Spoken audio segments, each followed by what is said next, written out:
Pagi itu sama seperti pagi-pagi lainnya. Setidaknya begitu yang Nania rasakan. Embun tipis masih menempel di kaca jendela kamar mereka, membiaskan cahaya matahari yang baru merangkak naik menjadi butiran-butiran pelangi kecil. Nania menggeliat pelan, merasakan hangat tubuh Mas Bagas di sampingnya. Lengan suaminya itu melingkar di pinggang Nania, sebuah kebiasaan yang tak pernah berubah sejak mereka menikah 3 tahun lalu. Nania tersenyum dalam kantuk. Inilah surga dunianya. Surga kecil yang ia bangun dengan keringat dan air mata, dan kini ia nikmati setiap detiknya. Rumah ini, sebuah hunian mungil di pinggir kota, adalah saksi bisu perjuangan Nania. Ia ingat betul bagaimana ia bekerja lembur hampir setiap hari selama 5 tahun di perusahaan konstruksi tempatnya bekerja. Nania merelakan waktu kumpul bersama teman-teman, menahan keinginan untuk membeli barang-barang mewah, semua demi satu tujuan, memiliki tempat yang bisa disebut rumah. Saat Nania akhirnya dipromosikan menjadi manajer proyek, hal pertama yang dilakukannya adalah membayar uang muka rumah ini. Bagas, yang saat itu masih menjadi pacarnya, memeluk Nania erat di depan kantor agen properti. Matanya berkaca-kaca, dan dia berbisik, "Kamu wanita terhebat yang pernah aku kenal, Nia." Kata-kata itu menjadi bahan bakar bagi Nania. Ia merasa semua pengorbanannya terbayar lunas. Setelah mereka menikah, Nania mendorong Bagas untuk berhenti dari pekerjaannya yang gajinya tak seberapa dan memulai usaha sendiri. Sebuah kedai kopi kecil, impian Bagas sejak lama. Tentu saja, sebagian besar modalnya berasal dari tabungan Nania. Tapi Nania tidak pernah mempermasalahkannya. Melihat Bagas bersemangat menata biji kopi atau bereksperimen dengan resep baru adalah kebahagiaan tersendiri baginya. Bagi Nania, uang bisa dicari, tapi senyum di wajah suaminya adalah segalanya. Nania melepaskan pelukan suaminya perlahan, berusaha tidak membangunkannya. Ia beranjak ke dapur. Aroma kopi yang menguar dari mesin pembuat kopi otomatis menjadi melodi pembuka harinya. Sambil menunggu kopi siap, Nania mulai menyiapkan sarapan. Nasi goreng sederhana dengan telur mata sapi, kesukaan Mas Bagas. Semua harus sempurna, karena hari ini suaminya itu akan berangkat untuk perjalanan dinas ke Surabaya. Katanya ada pameran kopi terbesar se-Asia Tenggara yang harus ia hadiri untuk mencari inspirasi dan pemasok baru. Nania bangga pada Bagas, pada semangatnya untuk memajukan usaha mereka. Ya, usaha mereka. Begitu Nania selalu menganggapnya. Sayang, wanginya sampai ke kamar. Suara serak Mas Bagas membuyarkan lamunan Nania. Dia sudah berdiri di ambang pintu dapur, mengucek matanya. Dia hanya mengenakan celana boxer hitam. Tubuhnya yang tegap, meski sedikit membuncit di bagian perut, selalu berhasil membuat jantung Nania berdebar. "Selamat pagi, Mas. Sini, sarapannya sudah hampir siap," kata Nania sambil tersenyum. Dia berjalan mendekat dan memeluk Nania dari belakang, meletakkan dagunya di bahu Nania. "Kamu memang istri paling pengertian di dunia. Aku pasti bakal kangen banget masakan kamu selama di Surabaya." Nania tertawa kecil. "Baru juga mau berangkat. Sudah bilang kangen. Makanya di sana jangan lupa makan. Jangan cuma minum kopi terus. Aku siapkan vitamin juga nanti di tasmu." Mereka sarapan sambil mengobrol ringan. Bagas bercerita tentang betapa pentingnya pameran ini, tentang peluang-peluang baru yang bisa terbuka untuk kedai kopi mereka. Nania mendengarkan dengan saksama, sesekali menimpali dengan pertanyaan atau saran. Ia merasa menjadi bagian penting dari mimpi suaminya, dan perasaan itu membuatnya melambung. Setelah sarapan, Nania membantunya menyiapkan barang-barang terakhir yang perlu dimasukkan ke dalam koper. Saat itulah matanya tertuju pada sebuah kaos oblong yang terlipat rapi di atas tempat tidur. Kaos itu berwarna abu-abu tua, sudah sedikit pudar warnanya. Di bagian depannya ada sablonan gambar 2 stik figur sederhana yang sedang bergandengan tangan di bawah bulan. Di bawahnya ada tulisan kecil, "Kamu dan aku, cukup." Itu adalah kaos pertama yang Nania belikan untuknya dengan gaji pertamanya, jauh sebelum Nania mapan seperti sekarang. Kaos itu menjadi saksi awal perjalanan mereka. Mas Bagas sangat menyayanginya. Dia selalu bilang kaos itu membawa keberuntungan. Dia sering memakainya saat tidur atau saat bersantai di rumah. Melihatnya terlipat rapi untuk dibawa pergi, hati Nania menghangat. Dia bahkan membawa serta kenangan mereka dalam perjalanan bisnisnya. Kaos kesayangan dibawa juga?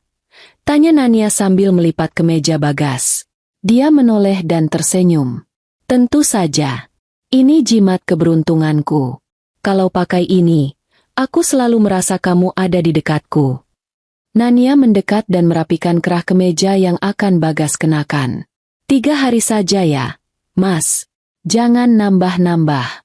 Rumah sepi kalau nggak ada kamu. Iya, sayang. Kamis malam aku sudah di rumah lagi. Kok? Nanti aku bawakan oleh-oleh kopi paling enak dari sana. Janjinya sambil mengecup kening Nania.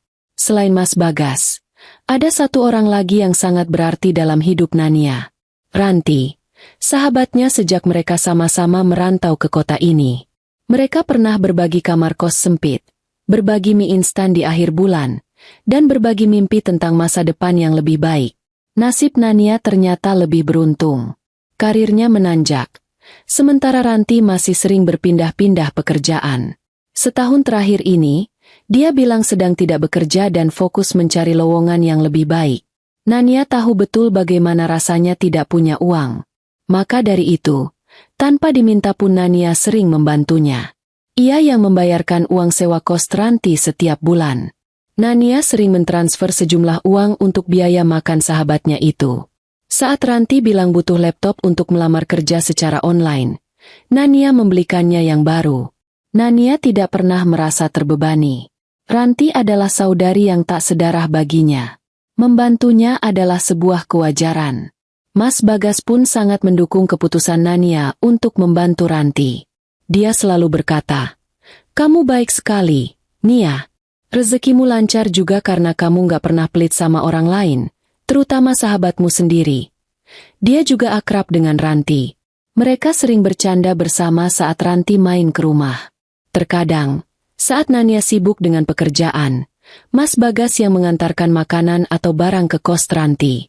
Nania bersyukur memiliki suami dan sahabat yang bisa akur dan saling mendukung. Mereka berdua adalah pilar kekuatannya. Setelah mengantar Mas Bagas ke depan gerbang, melihat taksi online yang dipesannya menjauh hingga hilang di tikungan jalan, Nania kembali masuk ke dalam rumah. Suasana tiba-tiba terasa lengang. Kehangatan yang tadi pagi terasa pekat kini menguap, menyisakan kesunyian. Nania menatap sekeliling rumahnya. Perabotan yang tertata rapi, foto pernikahan mereka yang terpajang di dinding, dapur bersih tempatnya menyiapkan cinta setiap pagi. Ini semua adalah buah dari kerja kerasnya. Surga dunianya. Nania menarik napas dalam-dalam, berusaha mengenyahkan rasa sepi yang mulai merayap. Ini hanya 3 hari. Ia harus menyibukkan diri.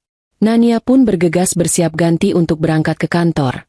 Mencoba fokus pada tumpukan pekerjaan yang sudah menanti.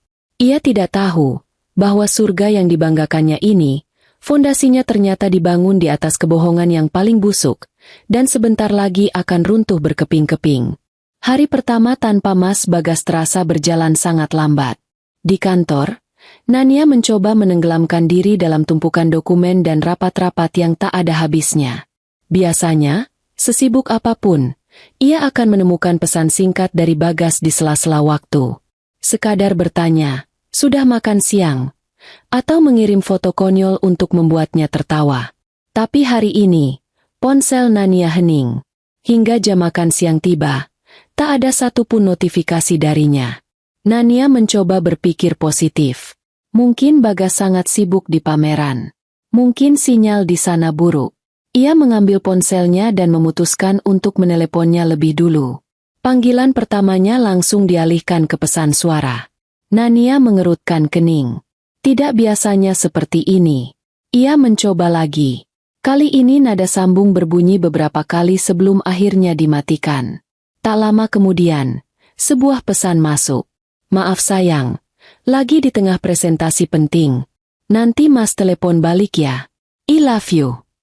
Nania membaca pesan itu berulang kali. Entah kenapa, kalimatnya terasa dingin dan formal. Tidak seperti gaya Mas Bagas biasanya. Tapi sekali lagi, Nania menepis perasaan aneh itu. Kenapa dirinya ini terlalu berlebihan? Suaminya sedang bekerja keras untuk masa depan mereka, dan Nania malah curiga tidak jelas. Ia membalas pesannya dengan singkat. "Oh Kemas, semangat ya. Jangan lupa makan siang. Love you too." Sore harinya, saat perjalanan pulang, Nania kembali mencoba meneleponnya. Kali ini panggilannya tersambung. Nania sudah siap mendengar suara suaminya yang riang, mungkin bercerita tentang betapa hebatnya pameran itu. "Halo, sayang." Sapanya. Namun, suaranya terdengar berisik.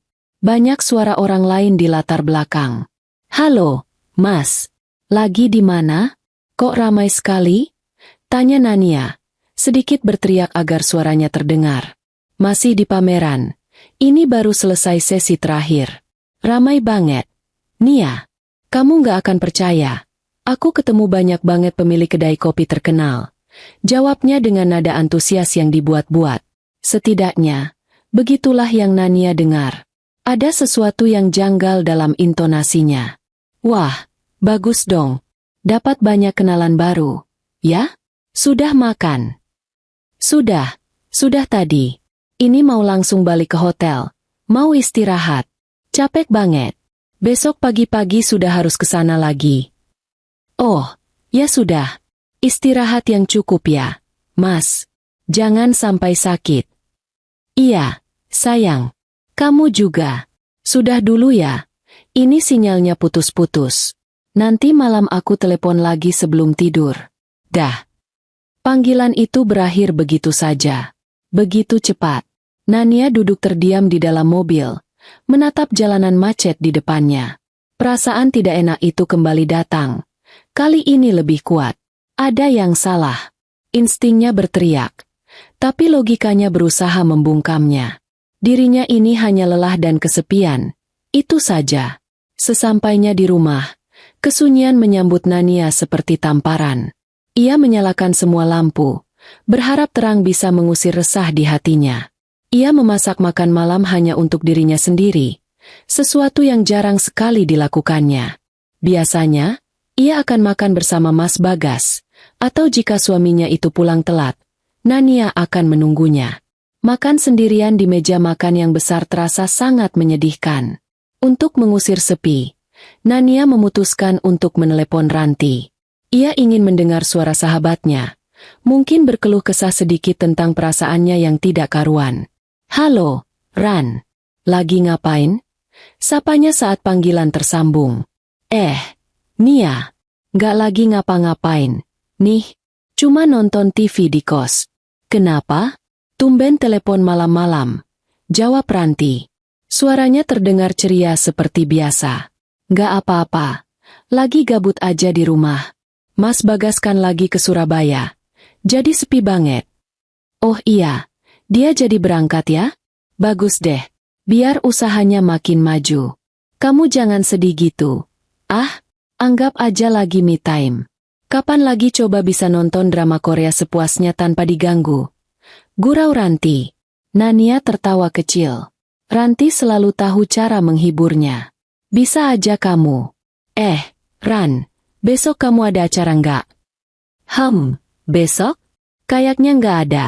Deh, paling cuma mau kirim-kirim lamaran kerja lagi lewat email." "Kenapa emangnya?" "Makan siang di luar. Yuk, nanti aku jemput ke kos MU. Terus kalau kamu mau, kamu bisa nginap di rumahku. Temani aku, daripada aku sendirian." Terdengar jeda sejenak di seberang sana. Sedikit lebih lama dari biasanya. "Wah, nginap? Aduh, gimana ya, Nia?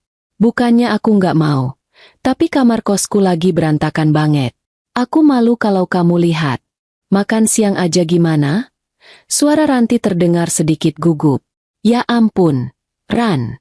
Kita kan sudah kayak saudara. Ngapain malu sama aku? Lagian kita kan mau ke rumahku, bukan mau beres-beres kos MU. Sudahlah, pokoknya besok aku jemput jam 12 ya. Sekalian aku mau bawain kamu beberapa lauk dari rumah. Tadi aku masak kebanyakan." Kembali hening sejenak. "Nia, jangan. Jangan repot-repot.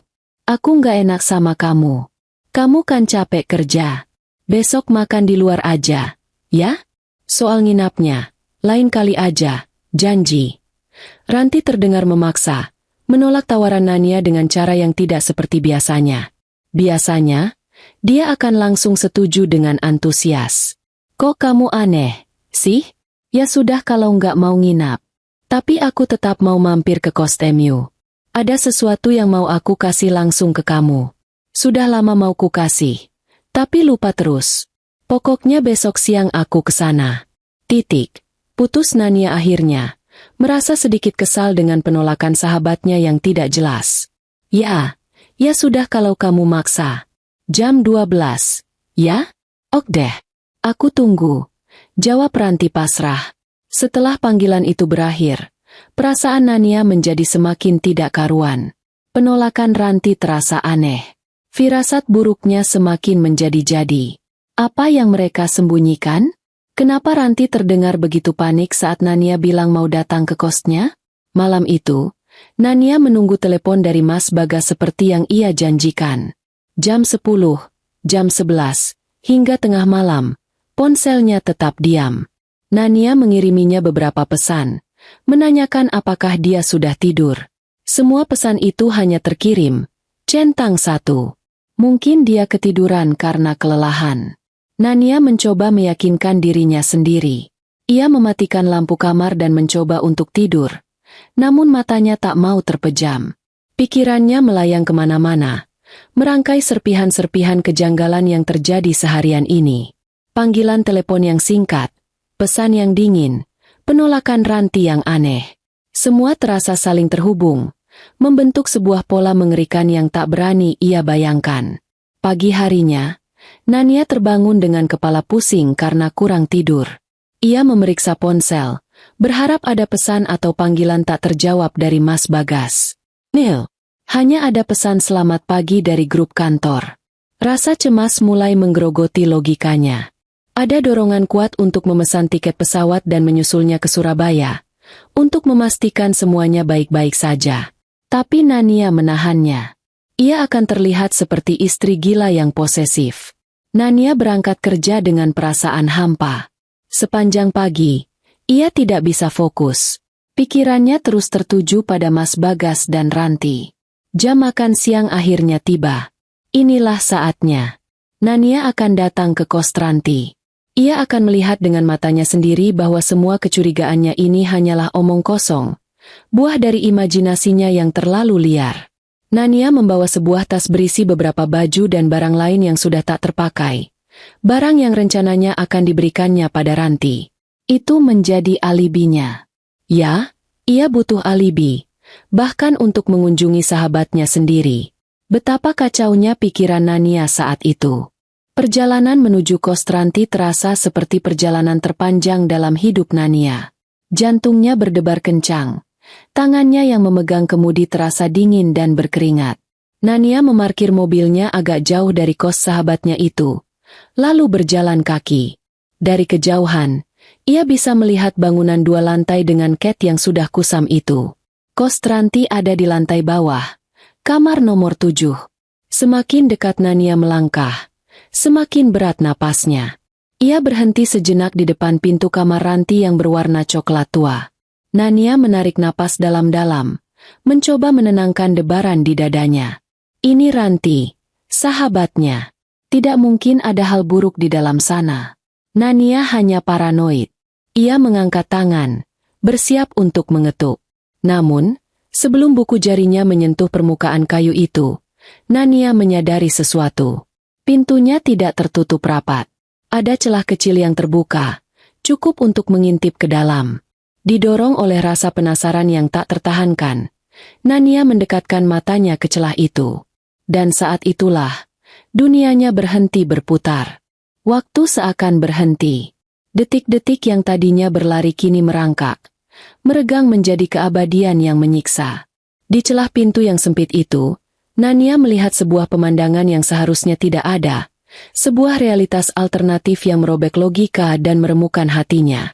Kamar kos Ranti, yang selalu ia bayangkan sebagai tempat sederhana dan sedikit berantakan, kini tampak seperti panggung sebuah drama pengkhianatan yang paling menjijikan. Lantai keramik putihnya dipenuhi barang-barang yang berserakan. Bungkus makanan ringan, beberapa majalah wanita, dan pakaian kotor yang menumpuk di sudut. Di atas meja kecil di samping tempat tidur, laptop yang Nania belikan untuk Ranti tergeletak terbuka. Layarnya memantulkan cahaya dari jendela. Ironis, alat yang ia berikan agar sahabatnya bisa membangun masa depan, kini menjadi saksi bisu dari kehancuran masa depan Nania sendiri. Namun, bukan kekacauan itu yang membuat napas Nania tercekat. Matanya terpaku pada sosok yang duduk di tepi ranjang.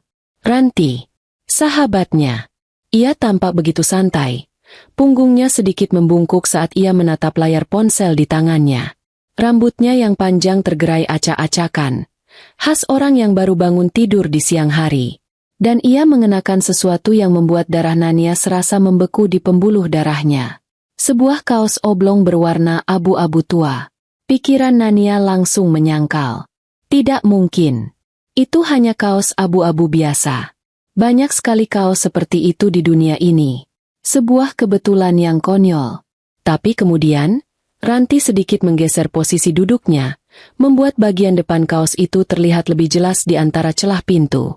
Di sana, di dada sahabatnya, tercetak gambar dua stik figur sederhana yang sedang bergandengan tangan di bawah bulan. Di bawahnya, tulisan kecil yang familiar itu seakan melompat dan menampar wajah Nania. Kamu dan aku, cukup. Tidak mungkin. Jantung Nania berdebar begitu kencang hingga terasa sakit. Memukul-mukul tulang rusuknya seolah ingin melepaskan diri.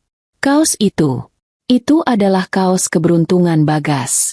Kaos yang Nania berikan padanya bertahun-tahun lalu. Kaos yang baru kemarin pagi Nania lihat terlipat rapi di atas tempat tidur. Siap dimasukkan ke dalam koper untuk perjalanan dinas ke Surabaya. Bagaimana bisa kaos itu ada di sini, di kota yang sama, membungkus tubuh sahabatnya sendiri?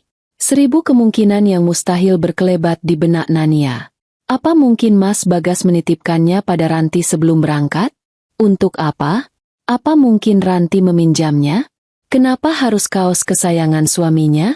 Apa mungkin Nania salah lihat? Mungkin matanya yang lelah karena kurang tidur sedang mempermainkannya. Ya, pasti begitu. Ini semua hanya mimpi buruk akibat kegelisahannya semalam. Nania memejamkan matanya erat-erat, berharap saat ia membukanya lagi, pemandangan itu akan berubah. Ia akan melihat Ranti mengenakan daster lamanya yang biasa, dan semua ini hanyalah ilusi. Ia menarik napas, lalu membuka matanya perlahan. Tidak ada yang berubah. Ranti masih di sana, dan kaos abu-abu itu masih melekat di tubuhnya. Begitu nyata hingga menyakitkan. Nania merasa mual. Udara di sekitarnya terasa menipis, membuatnya sulit bernapas. Ia ingin berteriak, ingin mendobrak pintu itu dan menuntut penjelasan. Tapi tubuhnya seakan terpaku di tempat. Kakinya terasa seperti jeli, tak mampu menopang berat badannya sendiri yang tiba-tiba terasa berkali-kali lipat. Tangannya yang terkepal di sisi tubuhnya bergetar hebat. Dan tepat di puncak kebingungan dan rasa sakitnya, saat ia berpikir bahwa tidak ada lagi hal yang bisa lebih menghancurkannya, sebuah suara decitan memecah keheningan. Suara pintu kamar mandi yang terbuka. Gerakan itu lambat, seperti dalam sebuah film. Kenop pintu berputar, pintu kayu berwarna putih itu berayun ke dalam, dan sesosok tubuh melangkah keluar. Sesosok pria.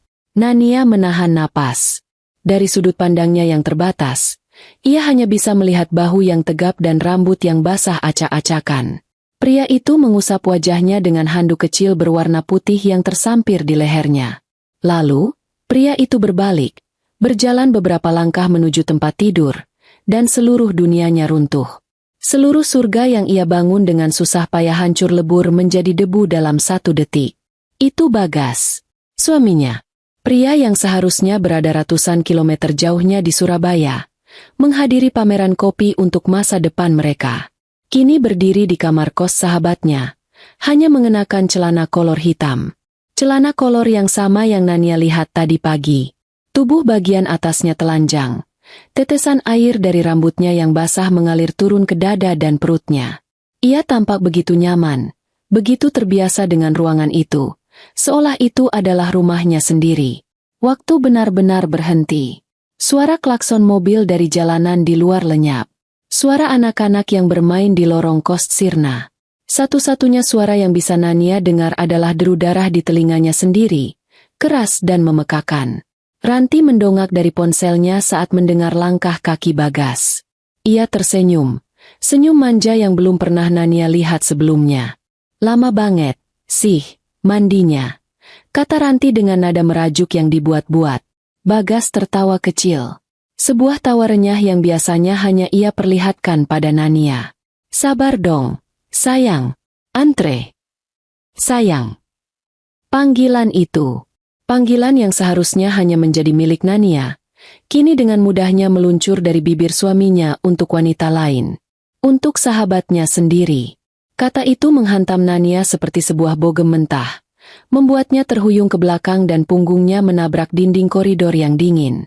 Benturan itu menimbulkan suara pelan, namun cukup untuk membuat Bagas dan Ranti menoleh ke arah pintu. Tatapan mereka bertemu. Mata Bagas yang tadinya santai dan penuh canda, kini melebar dalam kengerian mutlak. Senyum di wajah Ranti membeku, berubah menjadi ekspresi panik dan ketakutan. Dan mata Nania, matanya hanya menatap kosong. Ia melihat wajah suaminya, pria yang ia cintai, yang ia layani, yang ia dukung semua mimpinya.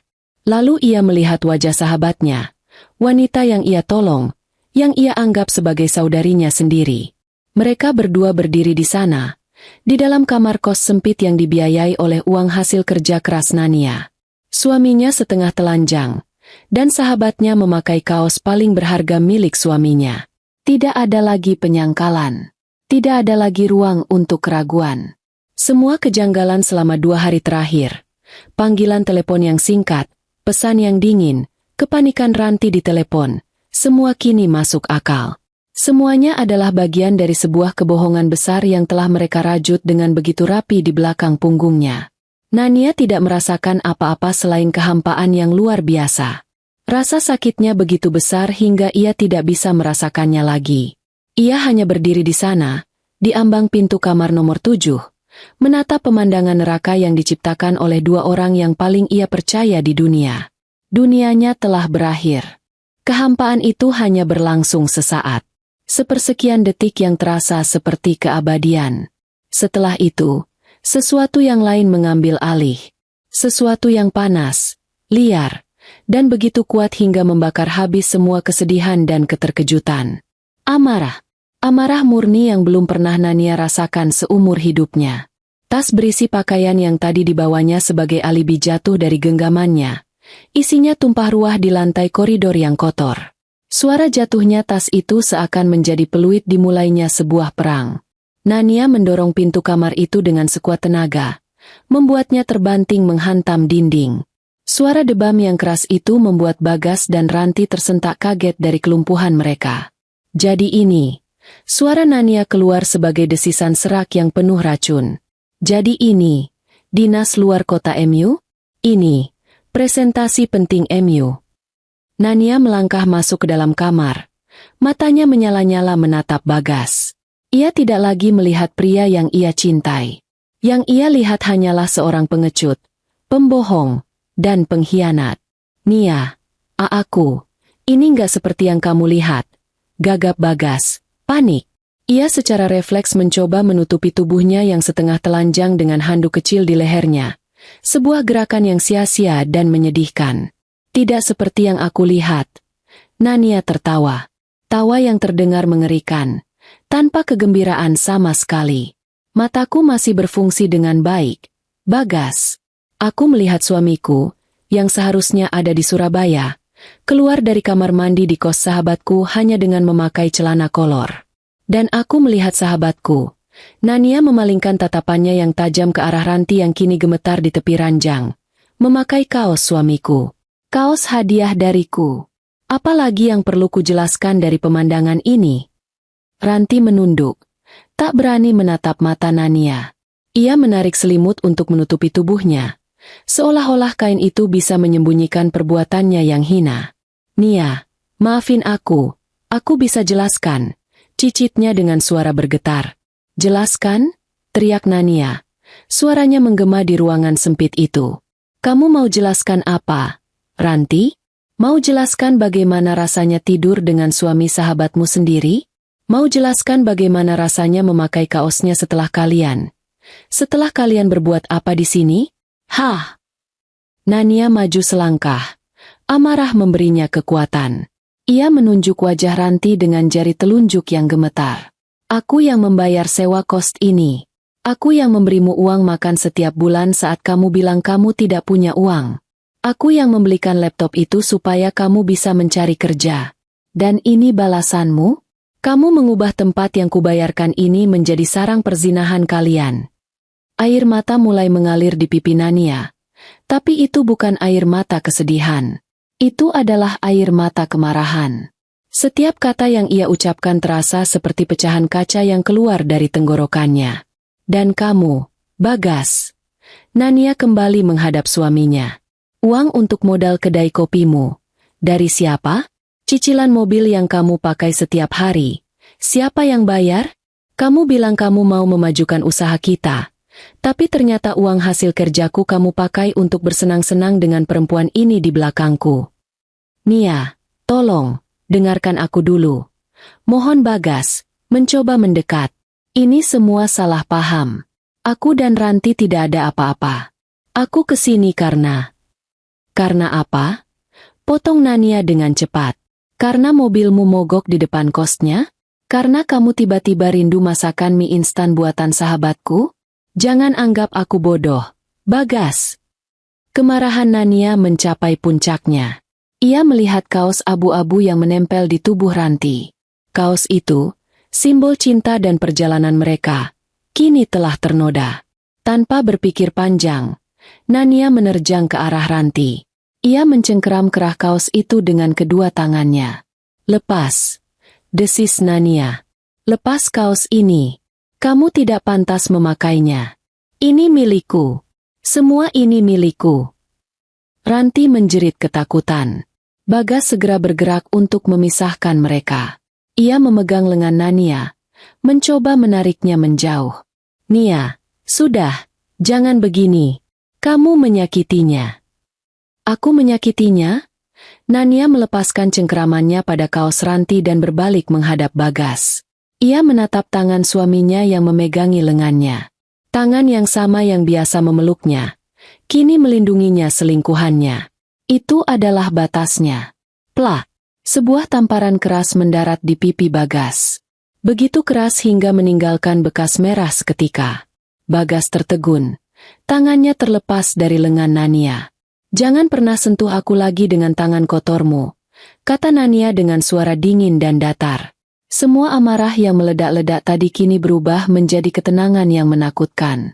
Topeng-topeng mereka telah robek, dan Nania bisa melihat dengan jelas wujud asli mereka. Kalian berdua, lanjut Nania. Suaranya bergetar karena emosi yang tertahan. Kalian adalah manusia paling tidak tahu diri yang pernah aku temui. Numpang hidup dariku. Makan dari hasil keringatku, tapi tega mengkhianatiku seperti ini. Kalian menjijikkan. Nania menatap sekeliling kamar itu sekali lagi. Semua terasa begitu kotor dan menyesakkan.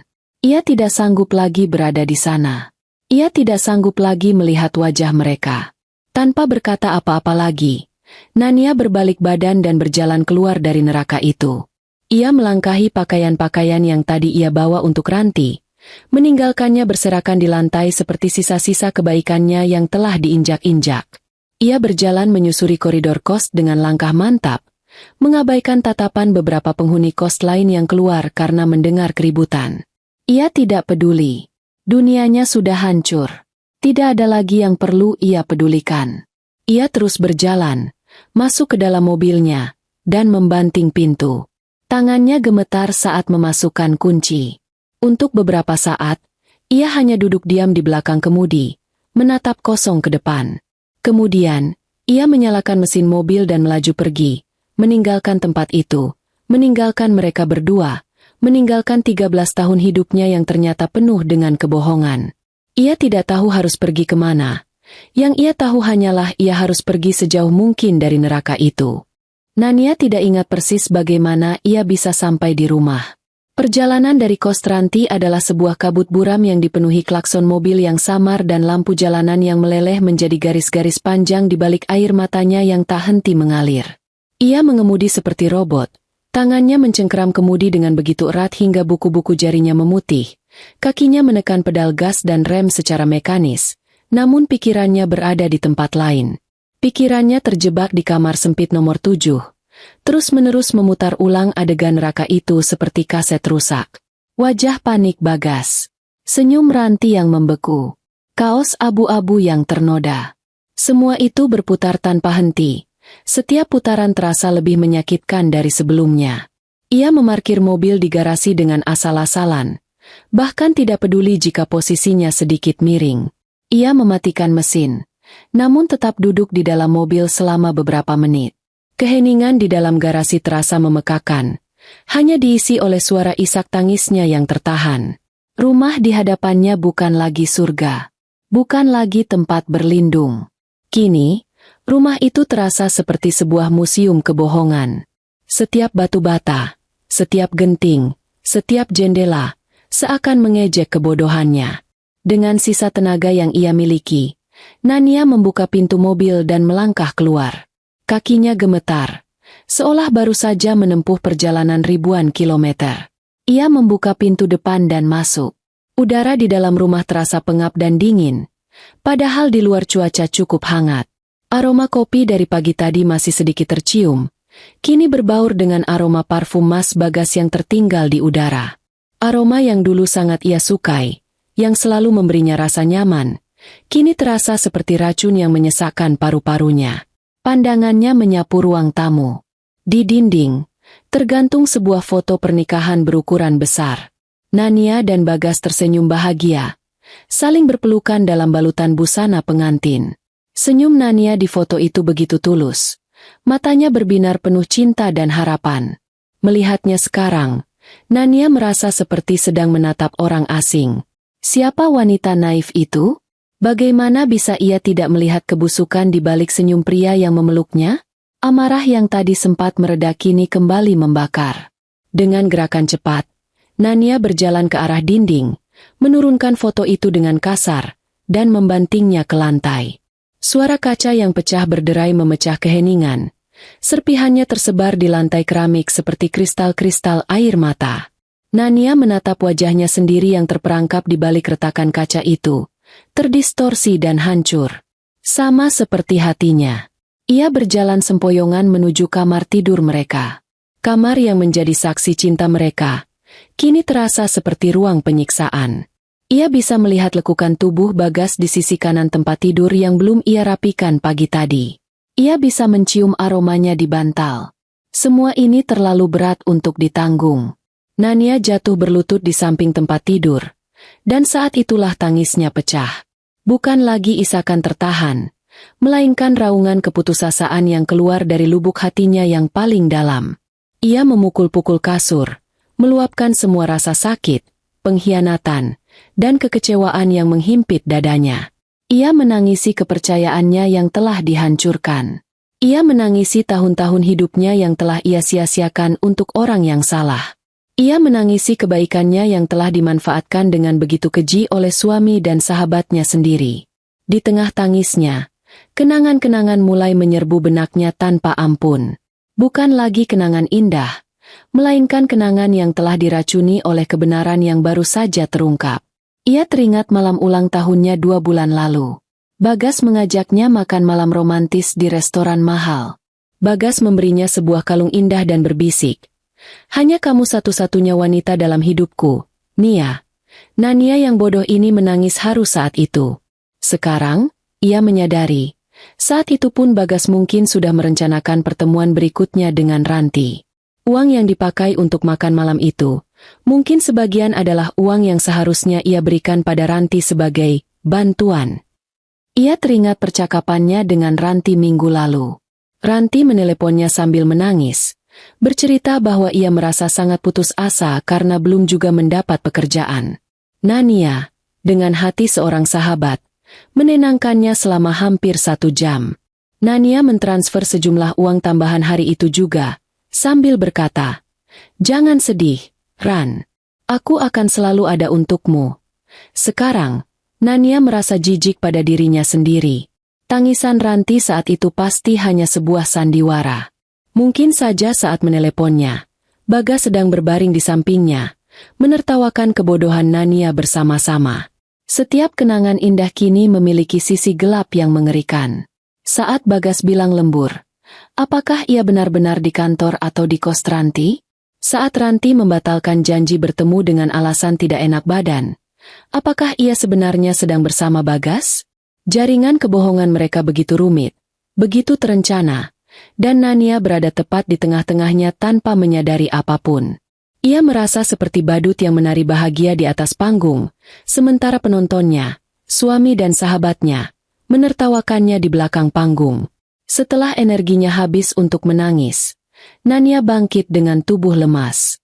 Matanya bengkak dan merah, kepalanya terasa berdenyut-denyut.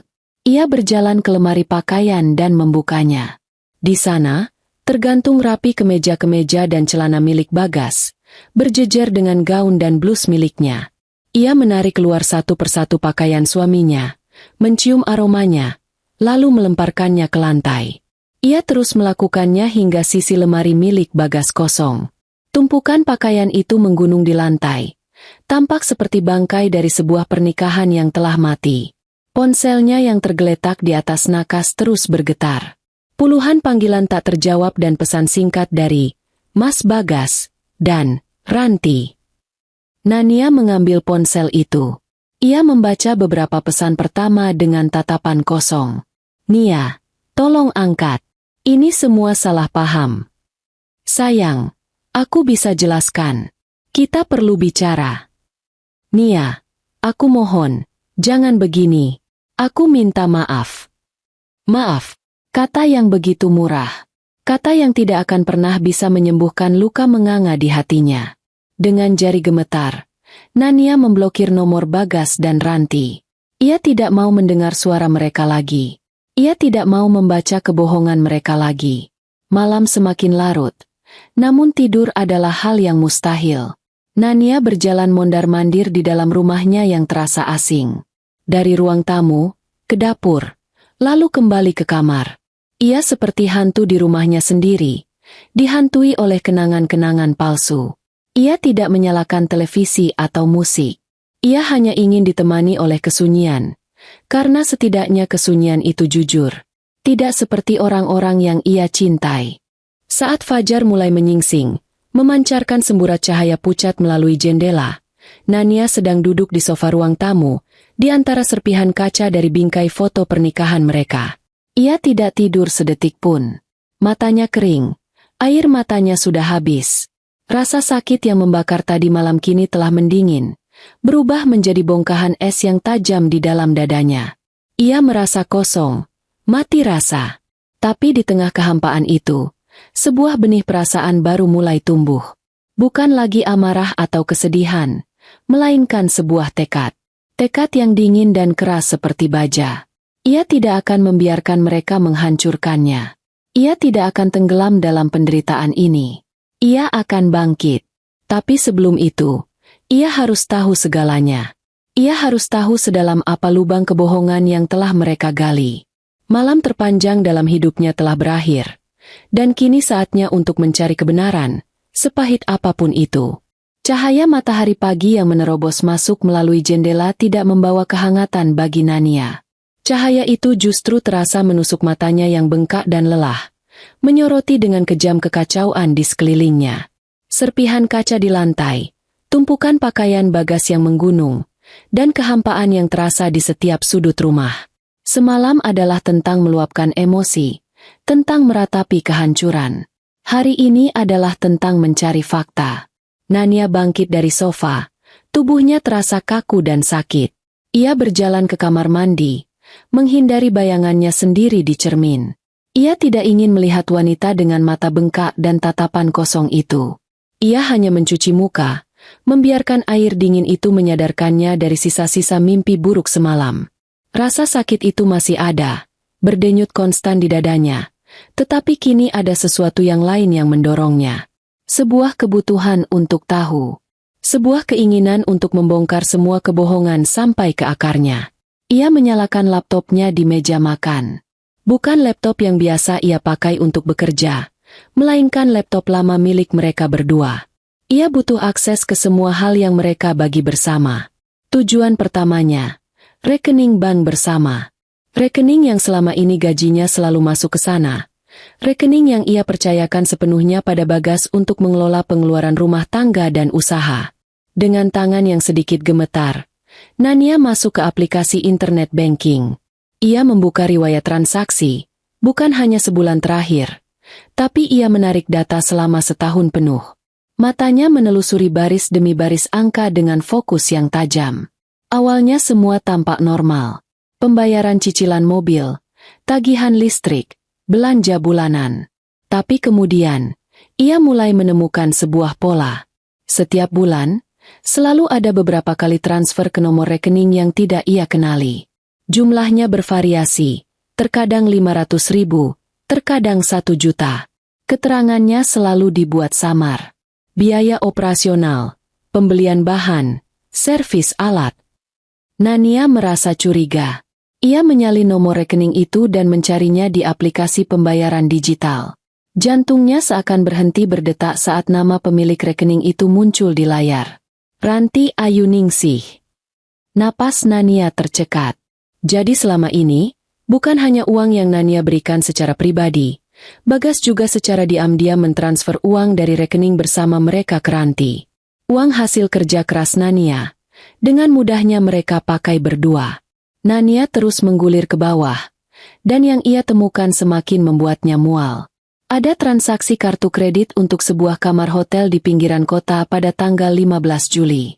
Nania membuka kalender di ponselnya. Tanggal 15 Juli adalah hari Selasa. Ia ingat betul hari itu. Bagas bilang harus menginap di luar kota karena ada pertemuan mendadak dengan klien penting di Bogor. Ternyata, luar kotanya hanya berjarak beberapa kilometer dari rumah mereka.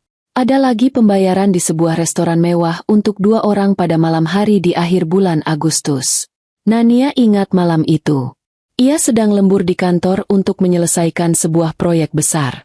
Bagas mengiriminya pesan bahwa ia akan makan malam bersama teman-teman lamanya. Teman lama yang ternyata adalah sahabat Nania sendiri. Setiap transaksi yang ia temukan adalah paku baru yang menancap di hatinya. Kebohongan mereka bukan hanya soal perasaan, tapi juga soal materi. Mereka telah bersekongkol untuk menggerogoti hasil jerih payahnya. Ranti, dengan drama kesusahannya, dan Bagas, dengan dalih usahanya. Mereka adalah tim yang sempurna, sepasang parasit yang hidup dari inangnya yang bodoh. Ponselnya yang ia letakkan di samping laptop kembali bergetar. Sebuah pesan masuk dari nomor yang tidak dikenal. Nia, ini aku, Bagas. Pakai nomor teman. Tolong jangan blokir. Aku mohon, kita perlu bicara. Aku ada di depan rumah sekarang. Nania melirik ke arah jendela depan. Benar saja, mobil Bagas terparkir di seberang jalan. Ia bisa melihat siluet suaminya di dalam mobil. Untuk sesaat, ada dorongan untuk keluar dan meluapkan amarahnya lagi. Tapi ia menahannya. Ia tidak akan memberi mereka kepuasan itu. Ia hanya menarik tirai jendela hingga tertutup rapat, lalu kembali fokus pada laptopnya, mengabaikan kehadiran pria itu. Penyelidikannya berlanjut. Ia membuka galeri foto di laptop, melihat kembali foto-foto liburan mereka tahun lalu. Di sana, ada beberapa foto di mana Ranti ikut bergabung. Dengan mata yang baru, Nania bisa melihat hal-hal yang dulu ia abaikan. Cara Ranti menatap Bagas saat Nania tidak melihat. Cara tangan Bagas seolah, tidak sengaja, menyentuh punggung Ranti saat mereka berfoto bersama. Semua tanda-tanda itu ada di sana, tersembunyi di depan mata, namun ia terlalu buta untuk melihatnya. Ia bahkan memeriksa riwayat pencarian di komputer. Ia menemukan pencarian untuk hadiah untuk wanita zodiak Scorpio, zodiak Ranti, restoran romantis murah di Jakarta Selatan. Cara mengatasi istri yang terlalu sibuk bekerja. Kalimat terakhir itu terasa seperti tamparan. Jadi, Mereka bahkan mencoba mencari pembenaran atas perbuatan menjijikan mereka dengan menyalahkan Nania. Selama berjam-jam Nania duduk di sana, mengumpulkan kepingan-kepingan bukti pengkhianatan mereka. Setiap bukti baru yang ia temukan tidak lagi membuatnya menangis. Ia sudah melewati fase itu. Kini, setiap bukti baru justru memperkuat tekadnya. Ia menyalin semua bukti transaksi, mengambil tangkapan layar dari semua hal mencurigakan yang ia temukan, dan menyimpannya dalam sebuah folder khusus di laptopnya. Folder yang ia beri nama, Akhir dari Segalanya. Ia sadar, ia tidak bisa melalui ini sendirian. Menghadapi dua pembohong licik itu akan menguras seluruh energinya. Ia butuh dukungan. Ia butuh seseorang yang berada di pihaknya tanpa keraguan. Ia mengambil ponselnya, melewati puluhan notifikasi pesan dan panggilan dari nomor-nomor tak dikenal yang ia yakini milik Bagas atau Ranti. Jarinya berhenti pada satu nama di kontaknya. Mbak Anita. Kakaknya. Nania ragu sejenak. Ia malu. Ia merasa gagal sebagai seorang istri, sebagai seorang wanita. Tapi rasa malunya kalah oleh kebutuhannya untuk diselamatkan dari jurang ini. Dengan napas yang berat, ia menekan tombol panggil. Panggilan itu langsung diangkat. Halo, Nia? Tumben pagi-pagi telepon. Ada apa? Suara ceria kakaknya terdengar dari seberang. Nania membuka mulutnya untuk menjawab. Tapi tidak ada suara yang keluar. Yang ada hanyalah isak tangis yang kembali pecah. Isak tangis yang kali ini bukan karena amarah, melainkan karena kelelahan dan rasa putus asa yang mendalam. Nia? Kamu kenapa? Kamu nangis? Suara Mbak Anita berubah menjadi panik. Nia, bicara sama Mbak. Ada apa? Di tengah isak tangisnya, Nania akhirnya berhasil mengeluarkan beberapa kata yang akan mengubah hidupnya selamanya. Mbak, tolong aku. Bagas selingkuh. Telepon itu masih menempel di telinga Nania bahkan setelah panggilannya berakhir. Suara isak tangisnya perlahan mereda, digantikan oleh keheningan yang berat. Di seberang sana, kakaknya, Anita, tidak banyak bicara. Ia hanya mendengarkan semua cerita Nania yang keluar putus-putus di antara isak tangis. Sesekali menyela dengan pertanyaan singkat yang tajam. Di akhir cerita, Anita hanya berkata, "Jangan kemana-mana. Jangan buka pintu untuk siapapun. Mbak kesana sekarang." Kurang dari 1 jam kemudian, sebuah mobil berhenti di depan rumah. Anita turun dengan tergesa-gesa. Ia tidak perlu mengetuk. Nania sudah menunggunya di balik pintu, dan begitu pintu terbuka, Nania langsung menghambur ke dalam pelukan kakaknya. Di sanalah, di dalam dekapan yang familiar dan aman itu, Nania kembali menangis. Ia melepaskan semua sisa-sisa kesedihan dan ketakutan yang masih bersarang di dadanya. Anita, yang usianya terpaut 5 tahun lebih tua, membiarkan adiknya menangis sepuasnya.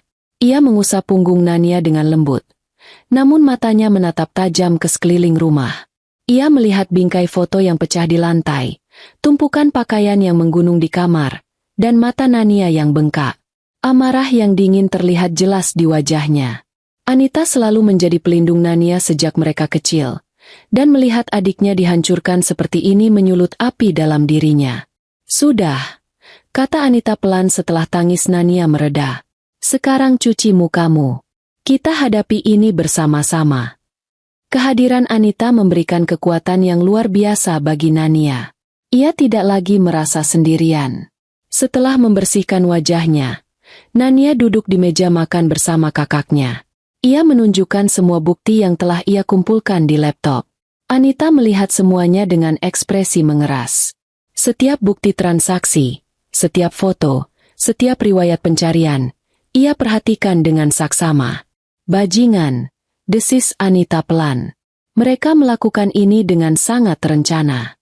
Ini bukan hilaf, Nia. Ini kejahatan. Saat itu juga, ponsel Nania yang tergeletak di meja kembali bergetar. Sebuah nomor baru lagi. Anita mengambil ponsel itu. Ini pasti dia lagi. Dia masih di luar. Nania mengangguk lemah. Tadi aku lihat mobilnya di seberang jalan. Baik, kata Anita dengan nada tegas. Kita selesaikan ini sekarang. Kamu tidak bisa terus-terusan bersembunyi. Hadapi dia, katakan apa maumu, dan usir dia dari sini. Mbak akan ada di sampingmu. Nania ragu. Ia tidak yakin apakah ia siap melihat wajah Bagas lagi. Tapi melihat tatapan kakaknya yang penuh keyakinan, Nania mengangguk. Ia harus melakukan ini. Anita membuka pintu depan. Bagas, yang sepertinya sudah menunggu kesempatan ini, langsung keluar dari mobilnya dan berjalan cepat mendekati rumah. Wajahnya tampak kuyu dan putus asa. Nia, sayang, panggilnya. Namun langkahnya terhenti saat melihat Anita berdiri di ambang pintu seperti seorang penjaga. Masuk, kata Anita dingin, tanpa basa-basi. Bagas masuk ke dalam rumah dengan ragu-ragu. Ia melihat Nania duduk di meja makan, menatapnya dengan ekspresi yang tak bisa ia baca. Ia melihat serpihan kaca di lantai. Suasana di dalam rumah terasa begitu dingin dan mencekam. Nia, aku. Duduk. Potong Nania. Suaranya terdengar datar, tanpa emosi. Ini bukan lagi suara istri yang patah hati, melainkan suara seorang hakim yang akan membacakan vonis. Bagas duduk di kursi di seberang Nania. Anita berdiri di samping adiknya, melipat tangan di dada, tidak melepaskan pandangannya yang tajam dari iparnya itu. Aku tidak akan bertanya kenapa. Nania memulai. Suaranya stabil dan kuat, membuat dirinya sendiri terkejut. Karena alasan apapun yang kamu berikan tidak akan ada artinya lagi. Aku hanya ingin kamu tahu, bahwa aku sudah tahu semuanya. Nania memutar laptopnya menghadap Bagas. Ia membuka folder, akhir dari segalanya, dan menunjukkan isinya satu persatu. Riwayat transfer ke rekening Ranti, tagihan kartu kredit untuk kamar hotel, bukti pembayaran makan malam romantis mereka. Wajah Bagas memucat setiap kali sebuah bukti baru muncul di layar. Ia mencoba menyela, mencoba menyangkal, tapi Nania terus berbicara dengan tenang, menjabarkan setiap kebohongan yang telah ia bongkar. Jadi, jangan coba-coba bilang ini salah paham, lanjut Nania. Jangan coba-coba bilang kalian tidak ada apa-apa. Semua angka dan tanggal ini tidak bisa berbohong. Setelah semua bukti ditunjukkan, keheningan menyelimuti ruangan. Bagas menunduk, tak mampu menatap mata istrinya. Ia tahu ia sudah tertangkap basah. Strateginya pun berubah. Ia mulai menangis. Air mata buaya yang dirancang untuk menimbulkan belas kasihan. Nia, aku minta maaf. Isaknya. Aku hilaf. Sayang. Aku benar-benar hilaf. Aku tidak tahu apa yang ada di pikiranku saat itu. Semua itu tidak ada artinya dibandingkan kamu. Ia bangkit dari kursinya, berlutut di samping Nania, dan mencoba meraih tangan istrinya. Nania menarik tangannya dengan cepat. Jangan sentuh aku. Tolong maafkan aku. Nia, beri aku satu kesempatan lagi. Aku janji akan berubah. Aku akan putuskan Ranti sekarang juga. Aku akan melakukan apapun yang kamu minta. Rengeknya, seperti anak kecil yang kehilangan mainan. Nania hanya menatapnya dengan tatapan dingin. Ia pernah melihat tangisan ini sebelumnya. Tangisan saat mereka bertengkar kecil. Tangisan saat ia merasa bersalah karena hal sepele. Tapi tangisan kali ini terasa begitu palsu, begitu menjijikan. Melihat permohonannya tidak berhasil, Bagas mencoba taktik terakhirnya. Taktik yang paling kejam dan paling menyakitkan. Gaslighting. Ia berhenti menangis, lalu menatap Nania dengan ekspresi terluka. Tapi, Nia, jujur saja, aku merasa kesepian selama ini, katanya dengan suara lirih. Kamu terlalu sibuk dengan pekerjaanmu. Kamu pulang malam, seringkali sudah lelah. Kita jadi jarang bicara. Aku butuh teman, dan Ranti. Ranti ada di sana untuk mendengarkan. Itu dia. Pisaunya. Pisau yang ia putar tepat di luka Nania. Ia mencoba membalikan keadaan. Mencoba membuat Nania merasa bersalah. Amarah yang tadi berhasil Nania kendalikan kini kembali membara. Tapi ia tidak berteriak. Ia justru tersenyum.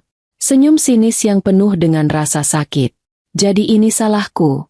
Tanya Nania pelan. Salahku karena aku bekerja keras? Bekerja keras untuk membayar cicilan rumah ini? Untuk memodali kedai kopimu? Untuk membiayai hidup sahabatku yang ternyata tidur denganmu? Begitu, Bagas. Bukan begitu maksudku, tapi... Cukup, potong Anita dengan suara keras. Sudah tidak tahan lagi dengan sandiwara itu. Kamu sudah menghancurkan hati adikku. Jangan coba-coba meracuni pikirannya juga. Semua yang kamu katakan itu hanya alasan untuk menutupi sifatmu yang tidak tahu berterima kasih. Kata-kata Anita seakan menyadarkan Nania sepenuhnya. Sisa-sisa cinta atau kenangan baik yang mungkin masih ada untuk pria di hadapannya itu menguap seketika. Yang tertinggal hanyalah rasa jijik dan penghinaan. Pria ini tidak hanya mengkhianatinya. Ia bahkan tidak punya keberanian untuk mengakui kesalahannya sendiri. Ia menyalahkan Nania atas perselingkuhannya. Nania berdiri dari kursinya. Ia menatap lurus ke mata Bagas yang masih berlutut di lantai. Aku mau kita cerai, ucapnya. 3 kata itu keluar dari mulutnya dengan begitu mantap, begitu final. Tidak ada keraguan, tidak ada penyesalan. Wajah Bagas berubah drastis. Keputusasaan yang dibuat-buat itu kini menjadi kepanikan yang nyata. Nia, jangan bilang begitu. Aku cinta sama kamu. Cintamu itu sampah, balas Nania dingin. Sekarang, aku mau kamu pergi dari rumah ini. Ambil mobilmu, dan pergi. Jangan pernah menunjukkan wajahmu lagi di hadapanku. Tapi barang-barangku akan aku urus. Potong Nania. Pergi sekarang, atau aku akan panggil satpam untuk menyeretmu keluar. Dengan bantuan tatapan membunuh dari Anita, Bagas akhirnya sadar bahwa ia telah kalah. Tidak ada lagi yang bisa ia lakukan. Dengan lunglai, ia bangkit berdiri. Ia menatap Nania sekali lagi, berharap menemukan secercah keraguan di mata istrinya. Tapi yang ia temukan hanyalah dinding baja yang kokoh. Ia berjalan menuju pintu, dan saat itulah ponsel Nania kembali berdering. Nama Ranti muncul di layar. Sepertinya wanita itu belum menyerah. Anita mengambil ponsel itu, mengangkat panggilannya, dan mengaktifkan mode pengeras suara. Nia, tolong, angkat telepon dari Bagas. Dia stres banget. Kalian jangan gegabah. Nania menatap Bagas yang membeku di dekat pintu. Dengar itu? Bahkan sampai detik ini, kalian masih saling melindungi. Sekarang kamu tahu kenapa aku muak. Pergi. Tanpa sepatah kata lagi, Bagas membuka pintu dan pergi. Nania dan Anita mendengarkan suara mesin mobilnya yang menyala lalu menjauh, hingga hilang ditelan keheningan. Pintu itu tertutup. Babak pertama dari neraka ini telah berakhir. Nania bersandar di dinding, tubuhnya gemetar karena kelelahan. Tapi untuk pertama kalinya dalam 2 hari terakhir, ia bisa bernapas sedikit lebih lega. Keputusan pahit itu telah dibuat. Ia harus pergi dari kehidupan pria itu. Atau lebih tepatnya, pria itu yang harus pergi dari kehidupannya.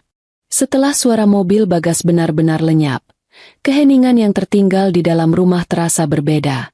Bukan lagi keheningan yang mencekam karena ketegangan, melainkan keheningan yang hampa, seperti sebuah ruangan setelah badai berlalu. Nania masih bersandar di dinding. Napasnya terengah-engah seolah baru saja menyelesaikan lari maraton. Anita menghampirinya dan memeluknya dengan erat. Kamu hebat, Nia. Kamu sangat kuat. Bisik Anita di telinganya. Nania tidak menjawab.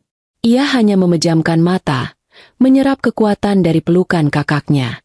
Ia merasa kosong, lelah, tetapi juga lega. Beban terberat dari konfrontasi itu telah terangkat. Mereka duduk di sofa selama beberapa waktu tanpa bicara. Hanya ditemani oleh suara detak jam di dinding yang seakan menghitung detik-detik pertama dari kehidupan baru Nania. Sekarang apa? Tanya Anita pelan, memecah keheningan. Apa yang mau kamu lakukan? Nania menatap sekeliling rumahnya. Matanya berhenti pada tumpukan pakaian Bagas di lantai kamar. Setiap helai kain itu terasa seperti hantu dari masa lalunya, mengejeknya dalam diam. Aku ingin dia lenyap dari sini, jawab Nania dengan suara serak. Semua jejaknya. Aku tidak mau melihat apapun yang mengingatkanku padanya. Anita mengangguk mengerti. Baik, kita lakukan sekarang. Di mana kamu simpan kantong sampah yang besar? Itulah awal dari sebuah ritual pembersihan. Bukan sekadar membersihkan rumah, tapi membersihkan jiwa. Anita mengambil beberapa gulung kantong sampah plastik hitam berukuran besar dari dapur, sementara Nania berdiri di ambang pintu kamar tidur, mengumpulkan kekuatan untuk memulai. Langkah pertama adalah yang paling berat. Ia berjalan ke tumpukan pakaian di lantai. Tangannya terulur untuk mengambil kemeja batik yang tergeletak paling atas. Kemeja yang Bagas kenakan saat mereka merayakan ulang tahun pernikahan orang tua Nania. Nania ingat betul betapa bangganya ia saat itu, menggandeng suaminya yang tampak begitu gagah. Kenangan itu muncul begitu jelas, begitu indah, sebelum kemudian dirusak oleh pikiran baru. Apakah saat di toilet tadi ia sedang bertukar pesan mesra dengan Ranti? Dengan napas tertahan, Nania meremas kemeja itu dan memasukkannya dengan kasar ke dalam kantong sampah. Satu persatu, pakaian itu menyusul. Kaos-kaos santai yang biasa Bagas pakai di akhir pekan, celana jeans favoritnya, kemeja-kemeja kerjanya yang selalu Nania setrika dengan rapi. Setiap benda memiliki ceritanya sendiri, dan setiap cerita itu kini harus ia paksa untuk berakhir. Anita membantunya dalam diam. Ia tidak banyak bertanya. Ia hanya mengambil pakaian dari lemari, melipatnya sekadarnya, lalu memasukkannya ke kantong yang sama. Ia mengerti bahwa ini adalah proses yang harus Nania lalui sendiri. Dari kamar tidur, mereka pindah ke kamar mandi. Di depan cermin, masih ada sikat gigi Bagas yang bersanding dengan sikat gigi Nania. Sebuah simbol kebersamaan yang kini terasa begitu ironis. Nania mengambil sikat gigi itu, bersama dengan pasta gigi, sabun cukur, dan parfumnya. Aroma parfum itu menguar saat Nania memasukkannya ke dalam kantong. Aroma yang dulu membuatnya merasa aman, kini membuatnya mual. Ia menyapu bersih semua barang-barang itu dari meja wastafel, tidak menyisakan satupun. Selanjutnya adalah ruang kerja kecil di sudut rumah. Di sana ada rak buku yang berisi beberapa novel fiksi ilmiah kesukaan Bagas, di samping buku-buku bisnis milik Nania. Nania menurunkan semua buku milik Bagas. Ia bahkan menemukan beberapa foto kecil mereka berdua yang diselipkan di antara halaman buku. Foto saat mereka berlibur ke Bali, foto saat wisuda Nania. Tanpa ragu, Nania melemparkan semuanya ke dalam kantong sampah. Kenangan-kenangan itu sudah tidak ada harganya. Proses ini berlangsung selama berjam-jam. Setiap laci yang dibuka, setiap lemari yang diperiksa, selalu ada jejak Bagas yang harus disingkirkan. Sepatu-sepatunya di rak, jam tangannya di atas nakas, bahkan beberapa cangkir kopi favoritnya di dapur. Semuanya tanpa ampun dimasukkan ke dalam kantong plastik hitam. Kantong-kantong itu semakin lama semakin banyak. 1, 2, 5, 7. Kantong-kantong hitam itu seakan menelan semua bukti dari 3 tahun pernikahan dan 10 tahun hubungan mereka. Nania bekerja seperti mesin, tanpa emosi. Ia sudah menangis terlalu banyak. Kini yang ada hanyalah keinginan untuk membersihkan. Di dasar sebuah laci di meja samping tempat tidur, tangan Nania menyentuh sesuatu yang lembut. Ia menariknya keluar. Itu adalah kaos abu-abu. Kaos keramat itu. Nania tidak tahu bagaimana kaos itu bisa ada di sini. Mungkin Bagas membawanya pulang dari kos Ranti setelah konfrontasi kemarin. Mungkin ia berniat menyembunyikannya. Nania memegang kaos itu di tangannya. Ia menatap gambar 2 stick figur yang bergandengan tangan di bawah bulan. Tulisan, "Kamu dan aku, cukup," seakan mengejeknya dengan kejam. Dulu, tulisan itu adalah janji. Janji kesederhanaan dan kebersamaan yang abadi. Sekarang, tulisan itu adalah sebuah kebohongan besar. Nyatanya, Nania saja tidak pernah cukup untuk Bagas. Untuk sesaat, Nania ingin merobek-robek kaos itu hingga menjadi serpihan. Ia ingin membakarnya hingga menjadi abu. Tapi kemudian ia sadar, itu tidak perlu. Kaos ini tidak lagi memiliki kekuatan untuk menyakitinya. Ia hanyalah selembar kain usang yang dipenuhi kenangan palsu. Dengan tatapan dingin, Nania menggulung kaos itu dan melemparkannya ke dalam kantong sampah yang sudah hampir penuh. Itulah tempatnya. Di antara sampah-sampah lainnya. Sore harinya, Pekerjaan mereka selesai. 7 kantong sampah hitam yang besar dan berat berjejer rapi di dekat pintu depan, siap untuk dibuang. Nania dan Anita berdiri menatap hasil kerja mereka. Rumah itu terasa lebih luas, lebih kosong, tetapi juga lebih ringan. Udaranya terasa lebih bersih. "Sudah semua?" tanya Anita. Nania mengangguk. "Sudah. Tidak ada lagi miliknya yang tersisa di sini." Ia menatap kantong-kantong sampah itu. Di dalamnya bukan hanya ada pakaian dan barang-barang. Di dalamnya ada tahun-tahun hidupnya. Ada cinta, kepercayaan, dan mimpi-mimpinya. Semua dikemas menjadi satu, siap untuk dibuang ke tempat sampah. Sebuah akhir yang menyedihkan, tetapi juga perlu. "Sekarang, ayo kita makan. Kamu belum makan apa-apa sejak kemarin," kata Anita sambil merangkul bahu adiknya. Nania membiarkan dirinya dipapah menuju dapur. Ia merasa lelah sampai ke tulang, tetapi di tengah kelelahan itu, ia merasakan secercah perasaan aneh yang sudah lama tidak ia rasakan. Sebuah perasaan damai. Dengan menyingkirkan semua jejak fisik Bagas, ia merasa telah mengambil langkah pertama yang nyata untuk merebut kembali hidupnya, rumahnya, dan dirinya sendiri. Badai mungkin belum sepenuhnya berlalu, tetapi setidaknya, ia telah berhasil membersihkan puing-puingnya. 6 bulan berlalu sejak Nania mengusir Bagas dari hidupnya. 6 bulan yang terasa seperti perpaduan antara lari maraton dan berjalan di atas pecahan kaca. Setelah hari pembersihan itu, Nania tidak sanggup lagi tinggal di rumah yang telah menjadi saksi bisu pengkhianatan itu. Dengan bantuan Anita, ia memutuskan untuk menjual rumah itu dan untuk sementara waktu tinggal di apartemen kecil milik kakaknya. Kantong-kantong sampah berisi barang-barang Bagas telah diangkut oleh seorang perantara yang ditunjuk pengacara Nania. Nania tidak pernah lagi berkomunikasi langsung dengan Bagas. Semua urusan kini melewati jalur hukum. Proses perceraian berjalan lambat dan menyakitkan. Nania harus menceritakan kembali detail-detail memalukan itu kepada pengacaranya. Seorang wanita parubaya yang tegas namun penuh empati bernama Ibu Susan. Nania menyerahkan semua bukti yang ia kumpulkan. Salinan rekening koran yang menunjukkan aliran dana ke rekening Ranti, tagihan kartu kredit untuk hotel dan restoran, serta beberapa tangkapan layar dari percakapan lama yang kini terasa janggal. Ibu Susan mempelajari semuanya dengan saksama dan meyakinkan Nania bahwa posisinya sangat kuat. Meski begitu, pihak Bagas tidak tinggal diam. Melalui pengacaranya, Bagas menuntut pembagian harta Gonogini yang menurut Nania sangat tidak masuk akal. Ia mengklaim bahwa kedai kopi itu adalah 100% hasil jerih payahnya dan Nania tidak berhak atas keuntungan apapun. Ia bahkan menuntut setengah dari hasil penjualan rumah, dengan alasan bahwa selama pernikahan ia juga turut berkontribusi secara non-material. "Ini konyol," kata Nania pada Anita suatu malam, setelah membaca surat dari pengacara Bagas. "Kontribusi non-material apa? Kebohongan? Sakit hati." "Dia hanya panik, Nia," jawab Anita menenangkan. "Dia tahu dia tidak akan bisa hidup enak lagi tanpa uangmu. Jadi dia akan mencoba segala cara untuk mendapatkan apa yang ia bisa. Serahkan saja semuanya pada Bu Susan." Hari ini adalah jadwal mediasi pertama mereka. Pertemuan tatap muka pertama sejak hari yang menentukan itu.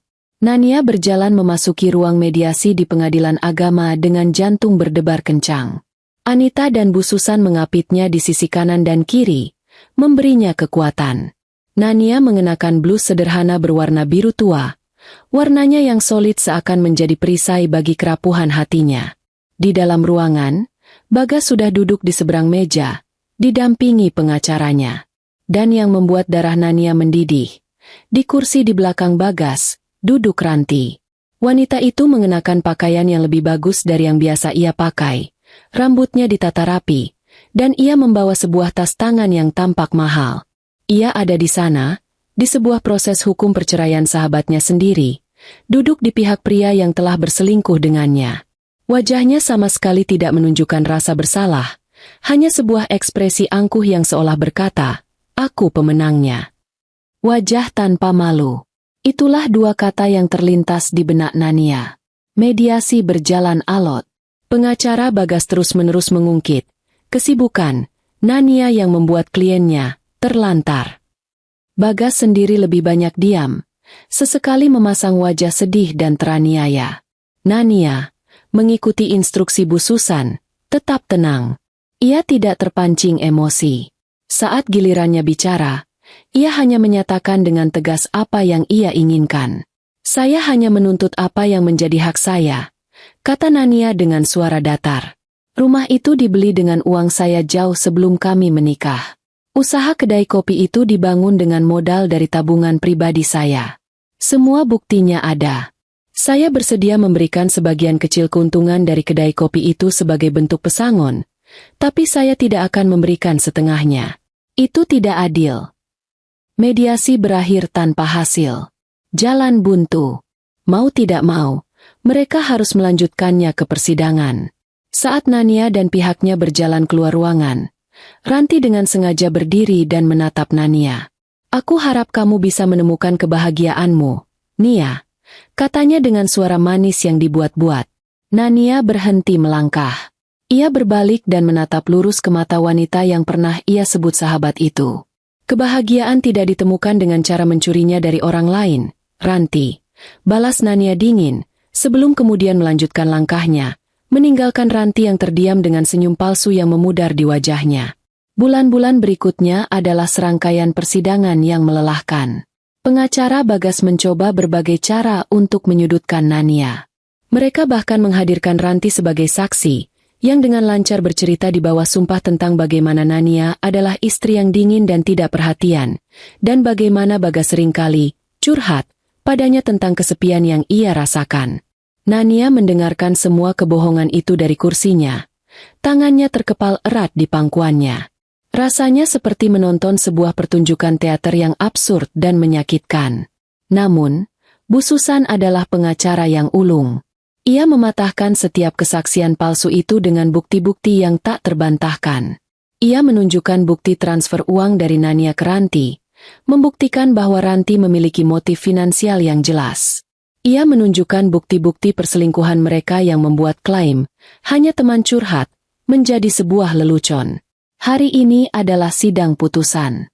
Babak terakhir dari drama panjang ini. Nania duduk dengan punggung tegak, menatap lurus ke arah hakim. Ia tidak lagi melirik ke arah Bagas atau Ranti yang duduk di seberang. Mereka tidak lagi penting. Yang penting adalah kebebasannya.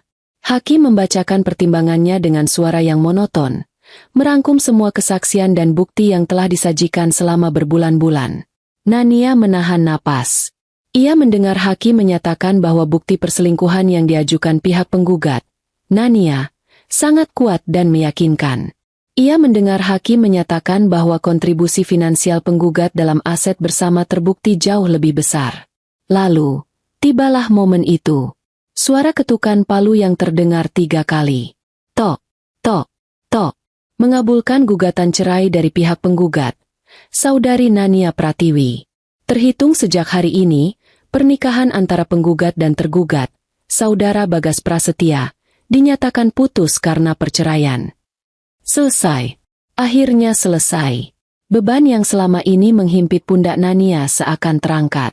Ia tidak merasa ingin melompat gembira. Ia tidak merasa ingin tertawa. Ia hanya merasakan kelegaan yang luar biasa. Sebuah kelegaan yang sunyi dan dalam. Hakim melanjutkan dengan pembagian aset, yang sebagian besar keputusannya berpihak pada Nania. Kedai kopi itu jatuh sepenuhnya ke tangan Nania sebagai pengganti modal yang telah ia keluarkan, dan rumah itu dinyatakan sebagai aset pribadi Nania. Bagas hanya mendapatkan mobil yang cicilannya selama ini Nania yang bayarkan. Sebuah kekalahan telak baginya. Setelah sidang ditutup, Nania berjalan keluar dari ruang sidang tanpa menoleh ke belakang. Ia tidak ingin melihat ekspresi wajah Bagas atau Ranti. Ia tidak peduli lagi. Di luar, Anita sudah menunggunya. Ia langsung memeluk adiknya dengan erat. Selamat, Nia. Kamu bebas. Bisik Anita. Nania mengangguk. Dan untuk pertama kalinya setelah sekian lama, ia tersenyum. Senyum yang kecil dan sedikit getir, tapi tulus. Saat ia berjalan menyusuri koridor pengadilan yang ramai, ia merasa seperti baru saja keluar dari sebuah terowongan yang panjang dan gelap. Di ujung sana, ada cahaya. Ia belum tahu apa yang menantinya di sana, tapi ia tahu satu hal, ia akan berjalan menuju cahaya itu sendirian, dengan kepala tegak, dan ia tidak akan pernah menoleh ke belakang lagi. 1,5 tahun setelah ketukan palu itu membebaskannya, Nania berdiri di balkon apartemen barunya. Di tangannya, ada secangkir teh melati hangat, bukan lagi kopi. Ia telah menjual kedai kopi itu beberapa bulan setelah perceraiannya resmi. Ia tidak sanggup mempertahankannya. Setiap sudut tempat itu terlalu syarat dengan kenangan akan mimpi yang dibangun bersama seorang pembohong. Ia menjualnya dengan harga bagus dan menginvestasikan uangnya. Apartemen ini adalah awal yang baru. Tidak semewah rumahnya yang dulu, tapi terasa jauh lebih nyaman. Setiap perabot, setiap hiasan dinding, setiap warna cat, adalah murni pilihannya. Tidak ada lagi jejak selera atau kenangan orang lain. Di dinding ruang tamunya, tidak ada foto pernikahan. Yang ada adalah sebuah lukisan abstrak besar dengan sapuan warna-warna cerah yang ia beli dari seorang seniman jalanan. Lukisan itu tidak memiliki makna yang jelas, dan justru itulah yang Nania sukai. Hidupnya kini adalah kanvas kosong, dan ia bebas melukis apapun yang ia inginkan di atasnya. Karirnya di perusahaan konstruksi semakin menanjak. Setelah badai dalam kehidupan pribadinya berlalu, Nania menyalurkan semua energi dan fokusnya pada pekerjaan. Ia berhasil memimpin sebuah proyek besar pembangunan jembatan antar provinsi, sebuah pencapaian yang membuatnya sangat dihormati di kantor. Kesibukannya bukan lagi pelarian, melainkan sebuah gairah. Ia menemukan kembali kebanggaan dalam kompetensi dan kemandiriannya. Akhir pekan tidak lagi ia habiskan dengan meratapi kesendirian. Ia bergabung dengan sebuah komunitas pendaki gunung. Setiap beberapa minggu sekali, ia dan teman-teman barunya akan pergi menjelajahi keindahan alam. Ia menemukan kedamaian dalam suara angin yang berdesir di antara pepohonan dan kepuasan saat berhasil mencapai puncak. Berdiri di puncak gunung, menatap dunia yang terhampar di bawahnya, membuatnya sadar betapa kecil masalah-masalahnya dulu. Tentu saja, luka itu tidak sepenuhnya hilang. Ia tidak akan pernah bisa menghapus pengkhianatan itu dari ingatannya. Luka itu telah menjadi bagian permanen dari dirinya, seperti bekas luka di kulit yang tidak akan pernah pudar. Terkadang, saat ia sendirian di malam hari, atau saat mendengar lagu tertentu yang mengingatkannya pada masa lalu, rasa sakit itu masih bisa muncul. Sebuah tusukan tajam yang singkat, pengingat akan kerapuhannya. Ia juga menjadi lebih berhati-hati. Tembok di sekeliling hatinya kini jauh lebih tinggi dan lebih tebal. Ia sulit untuk percaya pada orang baru, terutama pria. Beberapa rekan kerja mencoba mendekatinya, tapi Nania selalu menjaga jarak. Ia belum siap. Mungkin ia tidak akan pernah siap. Dan ia sadar, itu tidak apa-apa. Ia belajar bahwa kebahagiaan tidak harus datang dalam bentuk pasangan. Kebahagiaan bisa datang dari secangkir teh di pagi hari, dari tawa sahabat-sahabat barunya, dari kepuasan menyelesaikan pekerjaan dengan baik, dari pemandangan matahari terbit di puncak gunung. Lalu bagaimana kabar mereka? Nania tidak pernah secara aktif mencari tahu, tapi dunia terkadang begitu sempit. Suatu hari, seorang teman lama yang tidak tahu detail perceraiannya, dengan santai bercerita bahwa ia bertemu Bagas dan Ranti di sebuah mall. Mereka kelihatan agak berantakan. "Nia," kata temannya itu. Katanya kedai kopi yang dulu punya Bagas sudah tutup. Sekarang dia kerja jadi marketing lagi. Ranti juga kelihatannya nggak kerja. Mereka sempat bertengkar kecil di depanku soal uang. Agak canggung, sih. Mendengar cerita itu, Nania tidak merasakan apa-apa. Tidak ada rasa puas, tidak ada rasa kasihan, tidak ada dendam. Yang ada hanyalah ketidakpedulian. Mereka hanyalah dua orang asing dari masa lalunya yang kini tengah menjalani karma dari perbuatan mereka sendiri. Hubungan yang dibangun di atas penderitaan orang lain tidak akan pernah menghasilkan kebahagiaan sejati. Nasib mereka bukan lagi urusannya. Suatu sore,